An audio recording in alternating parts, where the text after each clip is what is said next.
Hello everybody and welcome to Attaché, the show that gets you in, out, and around some of the world's greatest cities. My name is Alex Hunter and I'll be your Sherpa on this adventure. And today we find ourselves in Mumbai.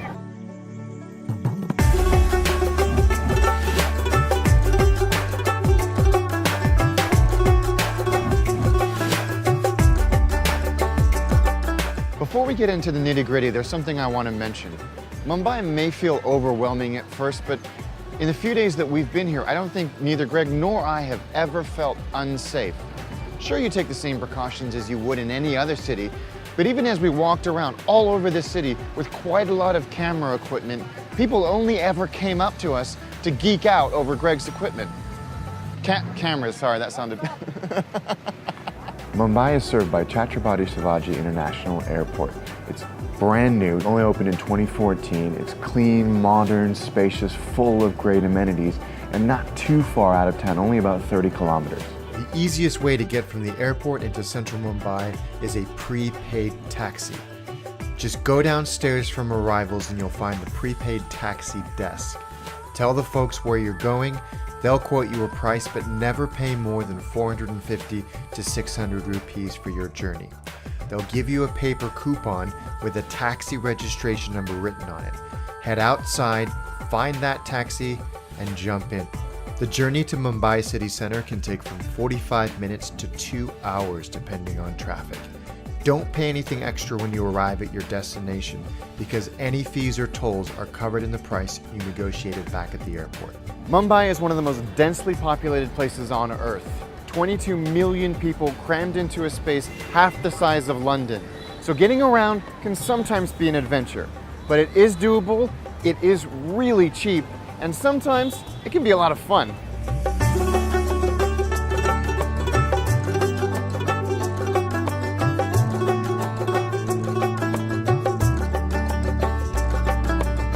The railways are the nervous system of India. A byproduct of British colonialism, the very first railways in India started here in Mumbai. After she gained her independence, India embraced, optimized, and expanded her railway system to extraordinary proportions. And Mumbai, with its extensive network covering the city, is a great way to experience that. Most people get around town using the suburban rail network, otherwise known as locals. Oh, the trains, not the people. It is incredibly cheap to travel by train in India, especially second class, but I strongly recommend that you splurge on a first class ticket. This isn't about elitism, this isn't about snobbery, it's about survival. Ask anybody here and they'll tell you the same thing. The second class carriages are designed for the seasoned Mumbai commuter who's used to the jabbing and jostling and jam-packing that happens day in and day out. As a tourist, you can buy the aptly named tourist ticket. Costs 275 rupees, or around £2.50, and allows you to travel in first class on all three suburban lines all day. It's a good idea to figure out where the first class compartment is before the train arrives, lest you get caught swimming upstream when the train actually pulls in. The easiest way to figure out where the first class compartment will be is to look for the walls and pillars that are painted with red and yellow diagonal stripes.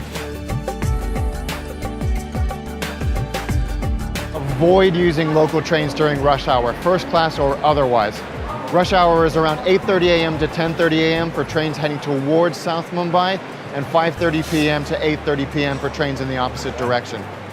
If you have to travel during rush hour, then avoid at all costs standing anywhere near the train doors. Otherwise, you will be swarmed by a stampede of every man for himself trying to get off the train while you're trying to get on.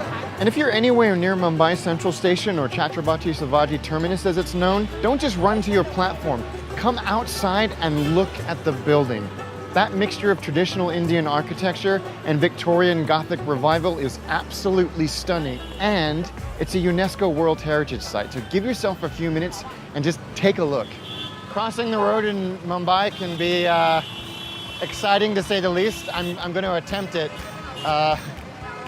And it's only Saturday. This isn't exactly rush hour traffic, but there's a crosswalk and traffic lights, but those seem merely suggestions and not the law, so.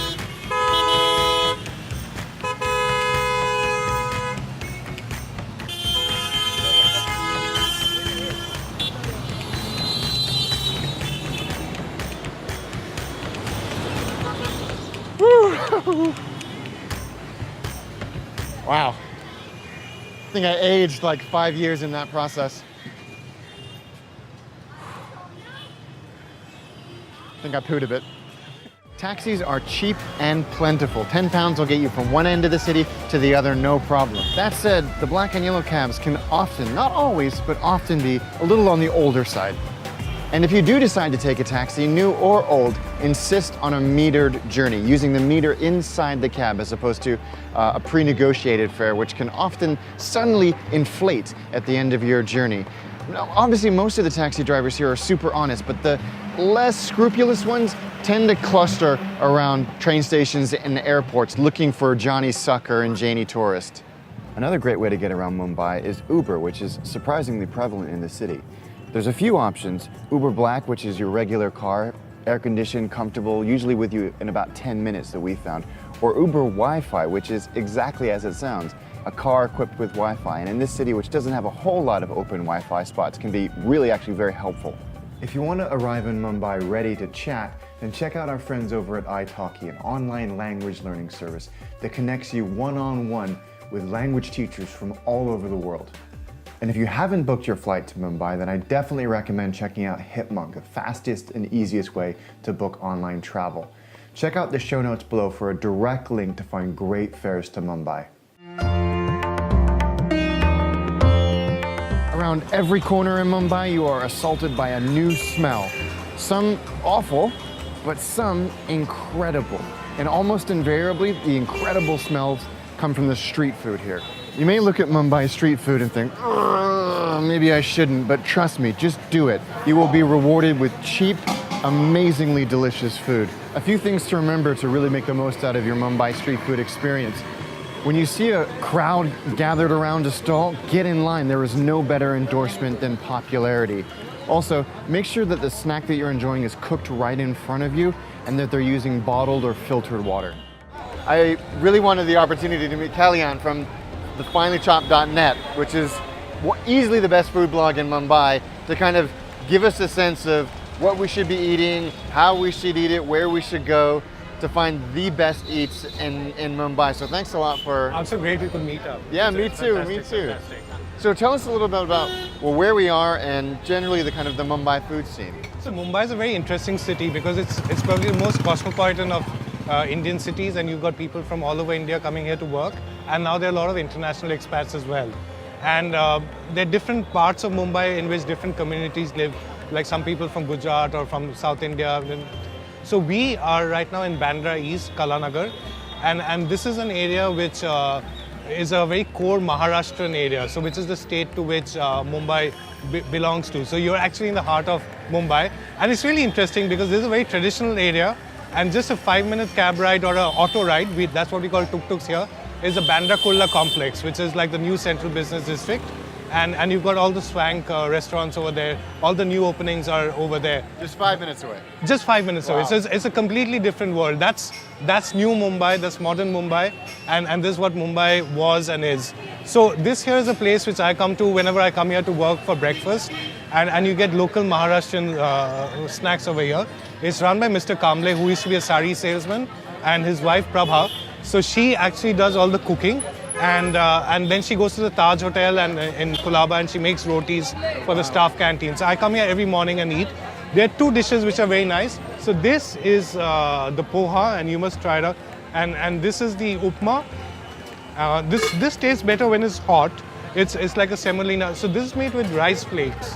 I was wondering what the texture was. It's delicious. It's rice flakes. And the thing is, when you're having it with the peanuts and the curry leaves, there's a nice textural contrast. Good way to start your Absolutely. Mumbai So day. this is our version of, say, a bagel and lox in New York. And if you come here around 8:30 or 9, there's a queue of people who come here and have breakfast. And then you can see they come here for tea or chai. We love our tea here, and there's a lot of milk in the tea. Okay. And they also put ginger and cardamom, and it's called a masala chai. So this is the cutting chai. And it's milk-based, and it's got cardamom and ginger in it. Cardamom. And lots of sugar. In fact, it's hot tea, but it cools you down. Yeah, it's delicious. Yeah. So you described this to me as the Mumbai equivalent of the New York hot dogs. What is it? It's fairly new. If you read up Wikipedia, it says that it was discovered in the 1970s. And it's called the Batata Vada and the Vada Pav. So you've got this you've got this little croquette, which is like mashed potatoes spiced, covered with gram flour and deep fried. And that's put into the bun, the pav. And you have a bite of this and you have a bite of the green chili.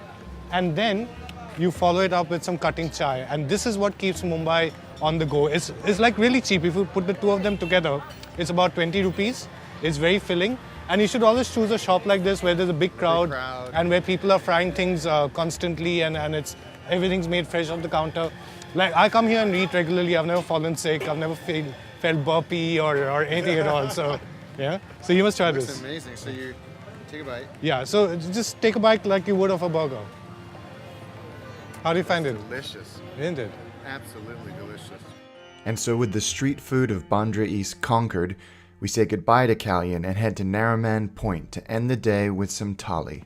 So a really great way to experience a whole bunch of different Indian flavors is with thali, which, for want of a better comparison, is like Indian tapas. You get a whole bunch of different Indian flavors and dishes, little mini dishes on this beautiful layout. And the idea is to combine salt, sweet, bitter, sour, astringent, spicy, all in one experience. And it's really, not only is it delicious, it's beautiful as well. And this is all vegetarian and you can't go wrong with this. So I definitely recommend trying out a thali. India uses the rupee and generally comes in notes between 1 and 1,000 rupees. Coins come between 1 and 10 rupees and ATMs are widely available. Now, credit cards and debit cards are widely accepted in Mumbai, especially in restaurants and in some of the chain stores. But if you want to hit the streets and indulge in some of that amazing street food, cash is king. By Western standards, Mumbai is incredibly cheap. You can eat like a king for under $5 US, but hotel bars and restaurants will charge you 5 to 10 times what a local restaurant or bar will charge you. And for more on what things cost, let's do the rundown. A cup of coffee will cost you around 100 rupees. A beer will cost you 110 rupees. And for the most reliable indicator of a nation's cost, the good old Big Mac, you can't get here. But the local equivalent, the chicken Maharaja Mac, is 110 rupees, or just over £1. And now on to our good friend tipping. It's actually relatively simple here. If you're at a sit-down restaurant, tip 5 to 10% unless a service charge has been added to your bill. And a quick note on that, the service charge goes to the restaurant and its staff. The service tax goes to the government. If you feel like doing some shopping in markets like Crawford Market, it's okay to haggle, but only if you're serious about buying something.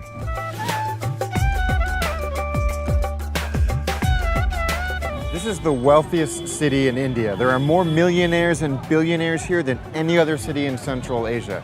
It has the highest GDP of any city in Central, Southern, or Western Asia. But take a look around. Among that wealth and that opulence, poverty. You can walk through a slum and the next minute into a Bentley dealership. The divide between rich and poor has never felt greater than here in Mumbai. And yet somehow, in spite of this economic inequality, the city works. The collective cacophony that's generated by the ebb and flow of 22 million people crisscrossing the city can seem intimidating. But I've noticed something, and I think that you will too. Everywhere we go, people have been so friendly.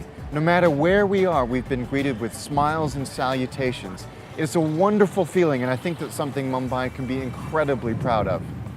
Before I got here, a friend of mine said to me, I love Mumbai. It's hot, noisy, chaotic, but God, I love it. And having spent a few days here, I can see why. This city grabs you by all your senses and doesn't let you go until the moment you step on the airplane at the end of your trip. It's hot, it is chaotic, it is noisy, but those are all wonderful things. It's everything a city should be. We've loved our time here in Mumbai, and I cannot wait to come back. And that, my friends, is the Attaché Guide to Mumbai. If you've been here before and feel like there's something we've missed out, or you live in this amazing city and feel like there's something that every visitor to this wonderful place needs to know, then don't forget to leave it in the comments below. And while you're there, take a moment to subscribe to our channel. We've got some amazing cities coming up in the rest of season 2. But until then, Greg and I are off to play some cricket. All right, boys, let's hit some home runs.